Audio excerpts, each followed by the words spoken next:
Welcome, the Lord's chosen.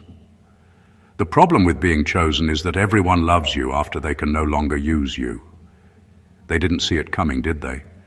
The same people who once overlooked you are suddenly acting like they always knew. It's almost funny how quickly disbelief turns into obsession once the results show up. You were once their topic of ridicule, the underdog they bet against, the quiet one they thought would stay in the background. And yet, here you are, not louder, not flashier, just undeniably seen. The truth is, when God hides someone, it's not punishment, it's protection. You were never behind schedule, you were in development. While others were busy performing for attention, you were being refined for revelation. Now the curtain's been pulled back, and the same audience that laughed at your silence is gasping at your glow-up. Suddenly your calm feels threatening, your peace feels provocative, your success feels like a plot twist they didn't approve of. What makes it even more ironic is that you didn't announce your greatness. It leaked. You didn't try to prove anything. Life itself became your proof. One moment you were invisible, the next, undeniable. You didn't climb through their system, you transcended it. Now, they're all standing there with that awkward expression, half awe, half regret, realizing they mishandled a divine original. See, the secret's out now. You've been that one all along. The chosen one they thought was just a phase, a fluke, a fragile dreamer. And the funniest part, you didn't change, their perception did. All that really happened is that truth finally caught up to timing. So buckle up, because when the hidden one is revealed, the entire narrative shifts. Let's talk about why the world's suddenly whispering your name, and why those who once ignored you now can't stop watching. Number one, they thought you were ordinary until their weapons stopped working. People only believe you're ordinary until their usual tricks fail to touch you. The same tactics they use to break others, gossip, manipulation, exclusion, silent treatment, suddenly fall flat when aimed at you. At first they laugh it off, assuming you're pretending not to care. But after a while, they notice something unsettling. Their control doesn't reach you. Their opinion no longer carries weight. Their games lose power. And that's when fear creeps in. You see, their strength was built on reactions. They fed on people's insecurities, on being able to provoke, to dominate, to control the emotional temperature of the room. But when you walked in with peace instead of panic, calm instead of chaos, their influence cracked. You refused to shrink or beg. You didn't explain yourself or play their emotional chess. You simply stood there, unmoved, aware, and awake. And nothing scares manipulators more than someone who sees through the fog. That's when the shift began. Their confusion grew because your resilience exposed the weakness of their tactics. They realized their weapons were only powerful against the insecure, not the self-aware. You were never competing with them. You were transcending the game entirely. They used to whisper behind your back, thinking you'd crumble under pressure. Instead, you absorbed the hit, learned the pattern, and kept evolving. Every attempt to wound you only sharpened your discernment. Now they call you different, cold, or too confident. But that's just code for uncontrollable. They can't categorize what they can't manipulate. They can't hate you properly because deep down, they respect the strength they couldn't break. You became living proof that peace is power, that silence is strategy, and that not every battle requires noise. They thought you were ordinary until their weapons stopped working. Now they know better, and they wish they'd never tested the armor they didn't understand. Number two, you were hidden, because exposure too early would have attracted leeches. Not everyone is ready to see greatness before it's fully formed, and not everyone deserves access to it. That's why you were kept in the shadows, moving quietly while the world rushed to declare what it thought about you. Your life wasn't meant to be a public show from the start. There was a process, a refining, a preparation that had to happen away from eyes that would only drain, distract, or steal. Being exposed too early would have been dangerous, not because you lacked power, but because your power would have drawn the wrong kind of attention. People often mistake visibility for value. They see someone in the open and assume they're ready for everything life can throw at them. But real influence, real destiny, grows in a place where it isn't measured by likes, validation, or applause. That quiet period wasn't a delay, it was protection. While others were busy proving themselves in every room, you were becoming untouchable in ways no one could replicate. You weren't supposed to be consumed by the shallow approval of people who couldn't understand the depth of what you carry. The irony is that once the timing was right, the same people who ignored you suddenly act like they were witnesses from the beginning. They want credit for being around while you were still small, but they were too blind, too distracted, or too late. Their jealousy, their whispers, their subtle resistance, all of it shows that they understood only after the fact. You were kept hidden not because the world didn't deserve you, but because they didn't deserve to see you at full force yet. Now that you've emerged, they're scrambling, trying to catch up, trying to claim they always knew. But the truth is simple. You were never meant for their timeline. You were never meant for their approval. Your season of quiet was a shield, a laboratory for greatness.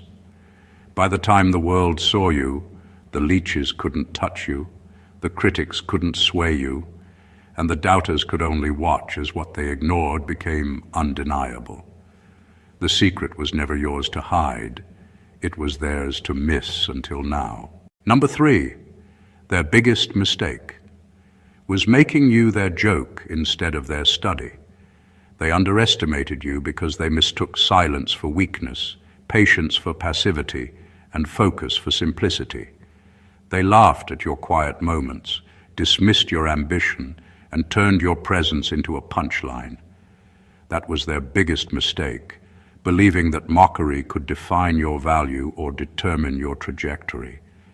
When they made you their joke, they showed exactly how little they understood the nature of true strength. Humor at your expense was a test, whether they knew it or not, and you passed it in ways they couldn't even recognize at the time. The problem for them wasn't that you noticed their ridicule, it was that it never affected you. While they were busy trying to get a reaction, you were observing patterns, learning the psychology behind their behavior, and refining yourself in silence. Every snide remark, every laugh behind your back, every attempt to diminish you became data, fuel, and motivation. Their laughter didn't shrink you, it sharpened you. It taught you patience, discernment, and the quiet art of moving without announcement. When people make others their joke, they're often too blind to see the truth. The one they're mocking is always paying attention. They record, analyze, and grow in ways that aren't obvious. They see the gaps in strategy, the cracks in character, and the weakness behind every mask. By laughing at you, they handed you insight they never realized you were gathering. What they thought was humor, you turned into wisdom. Now the roles are reversed. The joke has lost its punch, and the one they laughed at is moving with precision, power, and undeniable presence. They're no longer controlling the narrative, you are. Their ignorance has become your advantage. They tried to reduce you to amusement, but instead they created a sharper, stronger version of the very person they hoped to ridicule. They treated you lightly, and in doing so, they ensured that when the truth emerged, it would hit with unstoppable force. Their biggest mistake was underestimating you, and now the consequences are visible for everyone to see. Number 4, your presence started revealing intentions, faster than any word could. Something shifted the moment you stopped dimming yourself to make others comfortable. You didn't need to confront, accuse, or expose anyone. Your very presence started doing the work. The energy you carry now carries truth in it, and truth always makes pretenders nervous. It's not about arrogance or superiority. It's about alignment. When you walk in authenticity, it naturally creates discomfort in those who survive on illusion. Suddenly, the people who once seemed calm around you start to fidget, contradict themselves, or avoid eye contact. It's not you changing. It's their facade falling apart. You've become a mirror they didn't ask to look into. Your peace reflects their chaos. Your honesty highlights their manipulation. Your growth shines light on where they've chosen to stay stuck. That's why conversations that used to feel easy now feel tense. They can't lie the same way, flatter the same way, or pretend with the same confidence. Your energy has become a silent truth detector, and without you saying a word, people reveal who they are. This is the part of growth that no one warns you about. Your spirit becomes too loud for the fake to stay silent. It's not that you're judging them. It's that you've outgrown the frequency of pretense. You used to miss red flags because you wanted to see good intentions. Now you catch energy shifts without needing proof. The vibration of deceit no longer confuses you. It exposes itself in your presence. That's what real spiritual authority looks like. You don't go around calling people out. They call themselves out just by being near you. You no longer need to prove discernment. You are discernment. And while some people will quietly pull away, others will finally face what they've been hiding. Because your light doesn't compete, it reveals. You became the truth they couldn't keep pretending around, and that's when everything about your presence changed the room. Number 5, you outgrew the stage. They tried to bury you in. They thought they were ending you when they buried you, but they didn't realize they were planting you. Every insult, every setback, every closed door was supposed to break your spirit, yet all it did was push you deeper into your purpose. The darkness they used against you became your training ground. You learned how to breathe without applause, how to build without validation, and how to believe without evidence. What they saw as your downfall was really your formation, and that's what makes your rise so uncomfortable for them now. When people can't control your potential, they try to contain it. They talk behind your back, block your opportunities, and hope the silence around your name will suffocate your influence. But real growth doesn't depend on spotlight. It depends on depth. And while they were busy performing, you were developing. You took their rejection and turned it into resilience. You used their exclusion to master independence. You became so self-sustaining that by the time you resurfaced, you didn't need what they once withheld. Now your success doesn't just inspire, it unsettles. It reminds them that the dirt they threw on you only helped you grow stronger roots. The same people who thought you were done are now watching in disbelief, realizing they accidentally helped you evolve. They can't claim your glow because they weren't there when it was dark. They can't rewrite your story because your results speak too loudly. Outgrowing the stage they built for your failure means you no longer fit in the spaces designed to contain you. You've outgrown their approval, their expectations, and their limited imagination of who you could be. You didn't climb your way out. You expanded beyond the boundaries they tried to trap you in. And now your very existence reminds them. Burying a chosen one never kills the calling. It just deepens the roots until the world has no choice but to notice the bloom. Number 6, you became the evidence that divine timing isn't delayed, it's strategic. You were never late. You were being prepared. Every time life slowed you down, every door that refused to open, every season that felt like nothing was happening, it was all part of a plan that required timing, not speed. While others were obsessed with proving themselves, you were being shaped to sustain what they were rushing to reach. That's why your process took longer, not because you were behind, but because your foundation needed to be stronger. You learned the hard way that divine timing doesn't always look fair. You watched people with less effort seem to succeed faster, while you sat in silence wondering when it would finally be your turn. But what you didn't realize back then was that you were being built for longevity, not just recognition. God wasn't denying you, He was protecting what He placed in you. Because some platforms can't handle premature power. Some blessings, if given too soon, destroy the person meant to carry them. When others were chasing the spotlight, you were being purified in solitude. When they sought validation, you were learning discernment. Every no you received wasn't rejection, it was redirection. Every delay wasn't a dead end, it was divine choreography. You were being positioned, not paused. The silence that once felt heavy was really the sound of alignment taking shape behind the scenes. Now, looking back, it makes sense. The things that once frustrated you were actually protecting you from exposure that would have drained your essence. Timing wasn't working against you, it was working for you. And now that you've emerged, your life carries the kind of peace and maturity that can't be faked. You've become living proof that divine timing never misses. It only moves when everything, including you, is ready. Number 7. They wanted to study your fall, not witness your rise. Some people don't follow your journey because they support you. They follow it because they're waiting for the crash.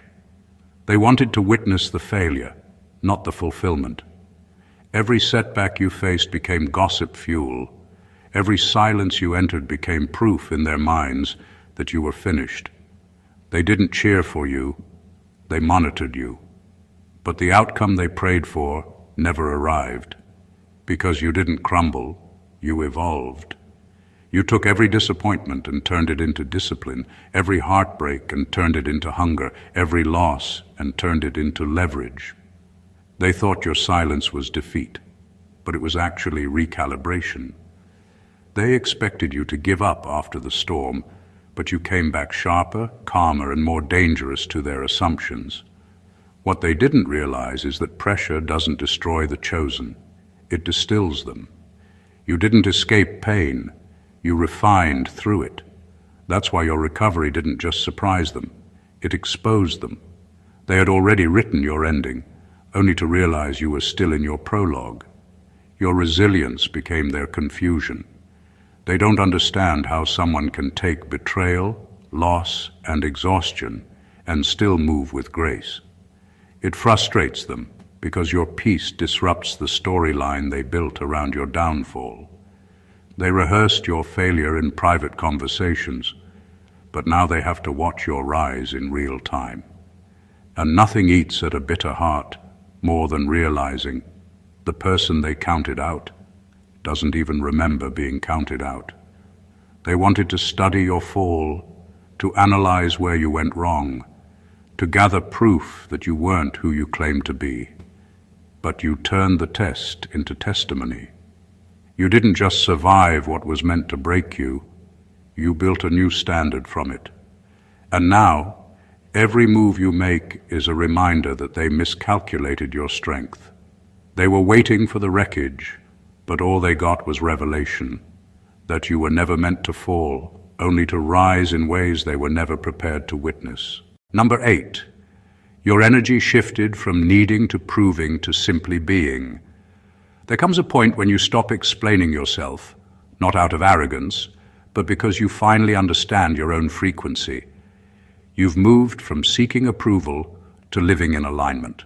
You don't perform for acceptance anymore, you exist in truth. That shift is subtle but powerful, and people can feel it even if they can't name it. You used to want to be understood, but now you realize that understanding is a privilege, not a requirement. The peace you carry now came from letting go of the need to prove anything. This kind of transformation unsettles people who built their confidence on comparison. When you stop competing, you become untouchable, and that confuses them. They can't trigger you the way they used to. You don't defend your worth, you just are your worth. Your stillness has authority now, not because you're loud, but because you're rooted. You no longer chase clarity because you've become it. The storm in others becomes obvious when it stands next to your calm. What they mistake for distance is actually discernment. You no longer engage in meaningless noise. You don't argue to be right. You stand to be real. That shift, from needing validation to embodying peace, changes the atmosphere wherever you go. It makes people confront the parts of themselves that still crave attention, still need to prove, still fear being unseen. You've stopped living reactively and started existing intentionally. Now your presence alone speaks louder than any defense could. You don't need to correct misjudgments. They correct themselves over time. You've discovered that truth doesn't need advertisement. It only needs consistency. That's why some feel uneasy around you. You remind them of what they haven't yet mastered: self-certainty. Your energy no longer demands to be understood, it simply exists. And that quiet confidence has become your loudest statement. Number 9. They tried to compete with you before realizing you were in a different system. They thought it was a race, but you were never even on their track. While they were counting numbers, chasing trends, and obsessing over who looked more successful, you were focused on something deeper: substance. They mistook your calm for complacency, not realizing you were operating from an entirely different frequency. You weren't trying to win over people. You were mastering yourself. You were building value that doesn't require validation. Competition only works when both players need the same thing, and that's where they misunderstood you. You were never motivated by comparison. You were driven by calling. Their focus was on being seen. Yours was on being sent. They played the visibility game while you played the longevity game. They craved applause. You sought alignment. That's why you moved differently. Your rhythm didn't match theirs. And it frustrated them because they couldn't figure out how to beat someone who wasn't even playing their game. They tried to measure your worth through attention, forgetting that true impact doesn't need advertisement. You weren't building followers, you were building frequency. You became the kind of person who changes the atmosphere just by showing up. The room shifts, the energy recalibrates, and people sense something beyond personality. They sense presence. That's not something you can fake or compete with. That's something cultivated through quiet obedience, through consistent growth, through choosing purpose over performance. Eventually, they realized competing with you was pointless. You were tapped into a system they couldn't manipulate, the one that rewards alignment, not applause. You're not playing for the moment. You're positioned for the mission. You no longer need to prove who you are because your energy introduces you before you speak. They were fighting for visibility, but you were being established in authenticity. That's the difference between those who chase the spotlight and those who become the light. You didn't win the race. You redefined what winning even means. Number 10, what they called arrogance was actually untrained self-respect. People often mislabel what they don't understand. When you stopped lowering yourself to fit their expectations, they called it arrogance. When you refused to beg, chase, or justify your worth, they whispered that you were prideful or cold. What they failed to see was that it wasn't arrogance at all. It was self-respect in its rawest form. You weren't trying to prove superiority. You were simply refusing to compromise your integrity for the comfort of others. The truth is, most people are conditioned to expect compromise. They've grown used to others bending, apologizing for existence, or shrinking to make space for someone else's ego. So when someone shows up whole, unshakable, and unwilling to negotiate their value, it feels threatening. Your boundaries, your calm, your refusal to chase approval, all of it looked foreign to them. They mistook your alignment with pride because their reality is built on dependence, not independence. Your self-respect became a mirror they didn't want to face. They weren't angry at you. They were uncomfortable seeing a person operate fully without needing their permission or validation. You weren't disrespectful. You were undeniable. Every time they tried to label you, it only highlighted how much they relied on people being malleable. Your strength, clarity, and composure exposed the weak spots in their own character. You've learned that wholeness can be misread as arrogance, but that's not a problem. It's a filter. The people who can't appreciate your presence were never meant to understand it. You don't have to shrink to make others comfortable, and you don't have to explain your worth to anyone who can't see it. What they called arrogance was really the beauty of a person who has stopped asking for permission to exist fully, who refuses to settle for crumbs, and who understands that self-respect is never negotiable. Number 11. You don't have to announce your power. It leaks through your stillness. Real power doesn't need a microphone. It doesn't need noise, spectacle, or proof. When you finally understood who you were, you stopped explaining and started existing. The stillness you carry now isn't emptiness. It's control.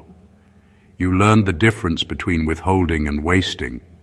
You stopped offering explanations to those committed to misunderstanding you and started preserving your energy for those aligned with your vision. Your silence isn't absence, it's authority. You used to think that being quiet made you invisible, that you had to constantly remind people of your worth so they wouldn't forget it. But now you've realized that your presence does all the speaking. The peace you carry, the calm in your tone, the discernment behind your decisions, that's what announces you. It's not in your volume, it's in your vibration. The ones tuned into that frequency feel it instantly, and the ones who don't. They weren't meant to have access in the first place. Stillness has become your strategy. You've learned that when you stop broadcasting your every move, you become unpredictable, and that unpredictability protects your purpose. Not everyone deserves a front row seat to your process. Some people only clap to keep track of your rhythm. You're no longer handing out that privilege. You're moving differently now, quietly, intentionally, and with a sense of spiritual precision that others can't decode. That's why your power unnerves people. They can sense it but can't manipulate it. You've mastered the art of containment, keeping your energy sacred, your plans silent, and your spirit guarded. You're not hiding, you're conserving. Because real power doesn't prove, it permeates. It leaks through stillness, it hums through presence, and it manifests without announcement. You've become the kind of force that doesn't need to say, "I'm here." The room already knows. Number 12. Their betrayal became your branding. It's strange how the same mouths that tried to destroy your reputation ended up spreading your name. They thought they were sabotaging you, but in reality, they were building your visibility. Every lie, every rumor, every attempt to discredit you became free promotion for your purpose. You didn't need a PR team. Your enemies did the marketing. They couldn't stop talking about you, couldn't stop analyzing you, couldn't stop reacting to you. Their obsession turned into exposure. They made you unforgettable. What they didn't realize was that betrayal is one of life's most effective filters. It exposes intention, purifies your circle, and redirects your focus. When they turned on you, you learned who was for you and who was only around for access. Their disloyalty clarified what loyalty truly means, but more importantly, it positioned you for elevation, because betrayal doesn't bury the chosen, it launches them. It forces you to evolve, to rely on something bigger than human validation, and to operate from a level of independence that no gossip can touch. Their gossip couldn't harm you, because truth doesn't need defending. Over time, people saw the contrast between who you are and what was said about you. The stories didn't stick, but your character did. The lies faded, but your growth became undeniable. You became living evidence that divine justice doesn't argue, it reveals. Every attempt to curse you turned into a commercial for your resilience. Now, the same voices that once mocked you mention your name with a mix of awe and regret. You didn't have to clap back or clear the air. Life did it for you. Their betrayal became your branding because what was meant to shame you ended up showcasing your strength. They introduced you as a villain, but God turned you into the proof that purpose can't be slandered, it can only be seen. Number 13, the real secret was never about you. It was about what you carry. For the longest time, people couldn't figure out why you stood out. You weren't the loudest, you weren't chasing recognition, and yet your presence carried a weight that couldn't be explained. What they missed was that your power was never rooted in performance. It was in purpose. The secret wasn't your personality, your skills, or your achievements. It was the divine current running through you. You weren't just gifted. You were chosen to channel something greater. That's why being around you feels different. It's not just you. It's what flows through you. People often confuse talent with calling, but what you have goes beyond ability. You could strip away the titles, the aesthetics, the image, and your essence would still shift the room. That's why some people feel inspired by you, while others feel uncomfortable. You're carrying something they can't quite define. An energy, a clarity, a frequency that exposes the gap between potential and purpose. You don't have to announce it, it announces itself. Over time, those who once overlooked you began to sense that something about you wasn't ordinary. They started treating their proximity to you differently because they realized it wasn't random, it was access. And access to someone carrying divine purpose isn't casual, it's sacred. That's why not everyone who started with you can stay with you. Your growth demanded separation, not because you were better, but because the energy you carry requires protection. Now people see it clearly. It was never about your achievements or image. It was about the assignment. You're not just talented, you're a vessel. And the moment you embraced that truth, everything about your life started aligning with purpose instead of pressure. The real secret was never you trying to be special.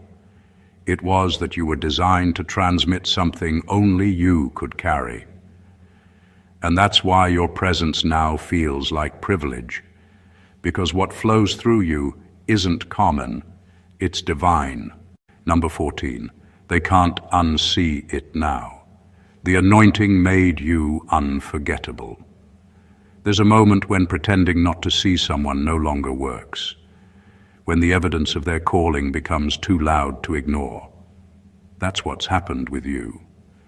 The same people who once dismissed your potential, downplayed your presence, and rolled their eyes at your vision are now forced to acknowledge what they tried to deny. They can't explain it, they can't discredit it, and they definitely can't unsee it. Once the veil lifted, the truth about who you really are became undeniable. The anointing on your life revealed itself, not through your words, but through your results, your resilience, and your peace. You didn't fight for this recognition, it found you. For a long time, you existed in plain sight, but unseen, speaking truth into spaces that weren't ready to receive it. You were too early for some, too honest for others. But divine timing doesn't rush. It waits for the world to catch up. When the right moment came, everything that was hidden about you began to shine effortlessly. The shift wasn't loud, it was inevitable. Now, people are seeing you through a new lens. The same traits they mocked, your depth, your discernment, your restraint, are now the very things they admire. You've become the quiet proof that divine selection doesn't seek permission or popularity. It moves in silence, then manifests in power. The anointing doesn't need validation to be real. It only needs time to reveal itself. And now that it has, there's no going back. You've stepped into visibility that can't be undone. You've become unforgettable not because you demanded attention, but because grace marked you differently. Every room you walk into now carries the echo of your authenticity. The eyes that once overlooked you now linger, because they finally understand. You weren't trying to stand out. You were chosen to stand apart. Conclusion. What you've just witnessed is not a story of chance, luck, or superficial success. It is a narrative of alignment, refinement, and divine orchestration. Every moment of silence, every closed door, every whisper behind your back, every test you endured, it all led to this emergence. You weren't overlooked, underestimated, or ignored by accident.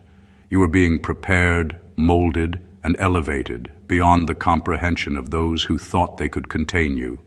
The people who doubted you, mocked you, or betrayed you inadvertently became instruments in your growth. Their disbelief became your training. Their gossip became your exposure. Their attempts to stunt you became the foundation for your rise. Your presence, your energy, your calm. It's no longer something people can ignore. You've moved past the need to prove, past the games of popularity, past the attempts of others to define you. Your life now speaks louder than any words ever could. You've become the living evidence that timing is never delayed, that power doesn't need announcement, that integrity and self-respect are forms of strength others can't imitate. You are the proof that divine selection cannot be silenced. It can only manifest when the time is right, in ways that leave the world both in awe and in recognition. Those who once dismissed you, mocked you, or tried to bury you, now watch in quiet disbelief, realizing too late that they were never meant to understand your path. And that's exactly how it should be. Your life isn't meant for their comprehension. It's meant for your destiny. You've become unforgettable, not because of what you did, but because of who you are and what flows through you. You are not ordinary. You are chosen. You are the shift. You are the standard. So if this message resonated with you, if it opened your eyes to the power of purpose, growth, and divine timing, make sure to support this channel. Hit that subscribe button to stay connected, like the video to amplify its reach. Drop a comment to share your thoughts or experiences, and share it with someone who needs to hear this truth today. Your presence here matters, and together we rise, witness, and celebrate the chosen ones in the world. Stay blessed always.